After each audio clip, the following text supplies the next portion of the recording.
Hi guys, magandang araw sa inyo. In today's video, I'm going to show you the ways to prove that negative sine x is the derivative of cosine x by using first principle of derivative or by limit definition. So throughout the discussion, I'm going to tackle about the fundamental equation and then limit identities na kinakailangan upang ma-prove natin na negative sine x talaga ang derivative ng cosine x. So, to begin with, by the limit definition, f prime of x is equal to the limit as h approaches 0 of cosine x plus h minus the initial function cosine x all over that is h. So, ang gagamitin yung formula dito is sum of two angles ng cosine function. Ganito siya. Cosine alpha plus beta is equal to cosine alpha times cosine beta minus sine alpha times sine beta.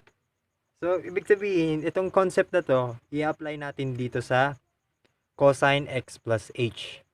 Okay?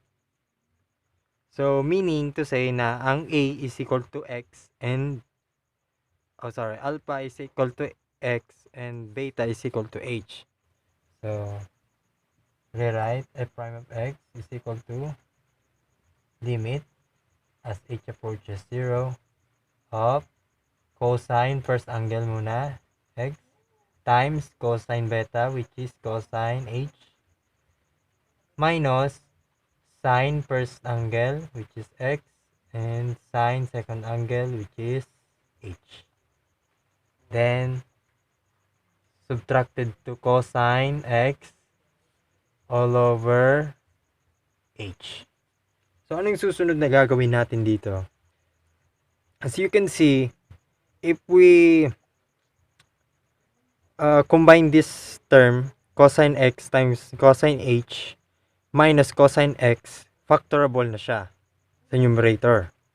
Okay? So, pwede natin i-divide si cosine x labas sa quantity, then, ang matitira is cosine h minus 1. Then, i-rewrite natin para mas malinaw. Limit as h approaches 0 of cosine x. Okay? So, don't mind this muna nasa gitna. Okay? So, kapag dinivide natin ang cosine x times cosine h sa cosine x, ang matitira is cosine h. Then, cosine x or negative cosine x divided sa cosine x is negative 1. Okay? Then, minus sine x times sine of h. Ngayon, para mas madali, i-breakdown nyo na sa dalawang fraction. Kasi, total, meron din siyang common denominator. So, i-split nyo ng diretso. Susunod, f prime of x is equal to the limit as h approaches 0 of, ito muna, mag-focus muna tayo dito. So, i-rewrite natin para malinaw. So, i-isolate muna natin si cosine x. Okay? Then, multiplying to the limit as h approaches 0 of cosine h minus 1 divided by h.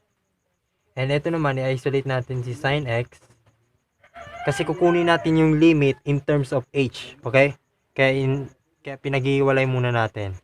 So, limit as h approaches 0 of anong natira? Sine h over h.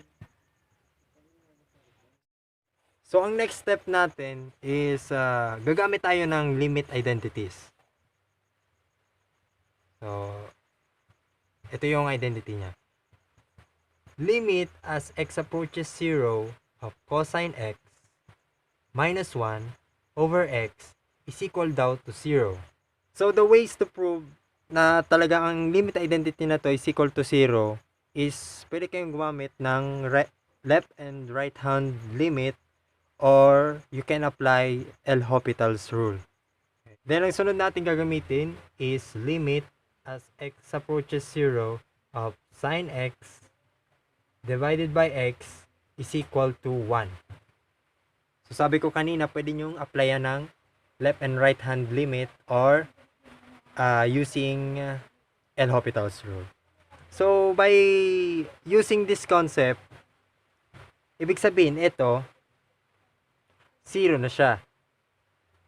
And this one or this identity is equal now to 1. So by simplifying, cosine x times 0 minus sine x times 1. Cosine x times 0 is 0.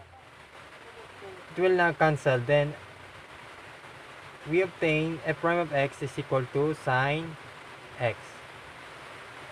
So yun, ganun yung pag-prove ng derivative ng cosine x, which is negative sine